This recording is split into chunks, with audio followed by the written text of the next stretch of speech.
حضرت یوسف علیہ السلام نے پھر سالوں حکومت کی مصر پر، پھر وہیں ان کی تدفین ہوئی، اور جب تدفین ہوئی تو اختلاف ہو گیا۔ ہر قبیلہ کہتا تھا ہم نے اپنی طرف یوسف کو دفن کرنا ہے، اس لیے کہ جس طرف ان کو دفن کریں گے خوشحالیاں ہوں گی۔ پھر فیصلہ ہوا کہ سنگ مرمر کے تابوت میں رکھ کے حضرت یوسف کو دفن کیا جائے، اور دفن کرنے کے بعد ایسی جگہ پہ دفن کیا جائے جہاں سے پانی چھو کے گزرتا ہے۔ تو ان کو وہاں دفن کیا گیا، پانی چھو کے گزرتا تھا، لوگ کھیتیوں کو لگاتے تھے اور مصر سرسبز و شاداب رہتا تھا۔ اور پھر حدیث پاک میں موجود ہے، مولا علی شیر خدا رضی اللہ تعالی عنہ فرماتے ہیں کہ نبی کریم علیہ السلام کی بارگاہ میں ایک اعرابی آیا، حضور نے فرمایا کچھ مانگ لو اس دیہاتی سے۔ حضور نے فرمایا ہے آج وہ مائل باتا، اور بھی کچھ مانگ لے۔ تو وہ کہنے لگا حضور آپ مجھے سواری کے لیے اونٹ دے دیں۔ حضرت علی کہتے ہیں میں نے کہا ہے افسوس، مانگا بھی تو کیا مانگا۔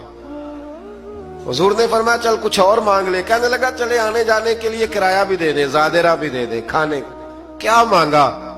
تو حضور علیہ السلام نے اسے دے دیا۔ تو محبوب فرمانے لگے تجھ سے تو موسیٰ علیہ السلام کے دور کی وہ بوڑھی اچھی تھی۔ کہا وہ بوڑھی کون سی بوڑھی؟ تو حضور علیہ السلام فرمانے لگے رب کریم نے حضرت موسیٰ کو حکم دیا کہ جب آپ مصر سے نکلیں تو حضرت یوسف کی قبر کو کھود کر ان کا تابوت بھی ساتھ لے جائیں۔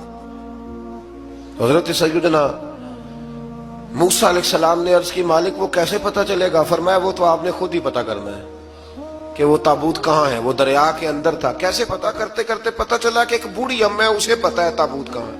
وہ کدھر ہے تابوت؟ تو بوڑھی اماں کو پتہ ہے۔ حضرت موسیٰ بوڑھی کے پاس گئے، کہنے لگے اماں وہ تجھے پتہ ہے یوسف کی قبر کہاں؟ کہنے لگی پتہ ہے۔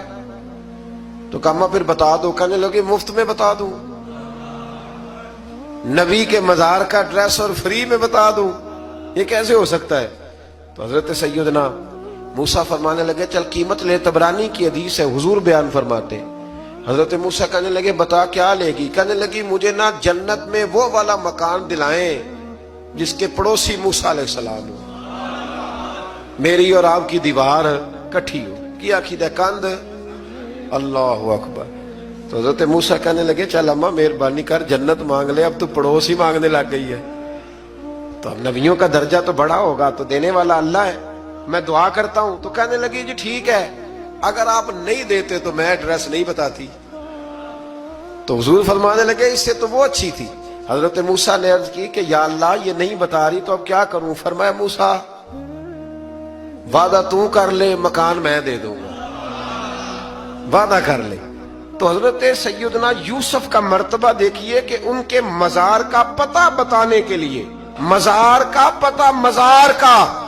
پتہ بتانے کے لیے اس خاتون نے حضرت موسیٰ سے جو قیمت لی وہ یہ تھی کہ میں جنت میں آپ کی پڑوسی بنوں گی پھر ایڈریس بتاؤں گی۔ تو حضرت موسیٰ نے وعدہ کیا، تو پھر اس نے پتہ بتایا کہ فلاں جگہ مزار ہے۔ یہ تقریباً سینکڑوں سال بعد حضرت موسیٰ وہ وہاں سے نکال کے تابوت کو اپنے ساتھ لے کر کے گئے۔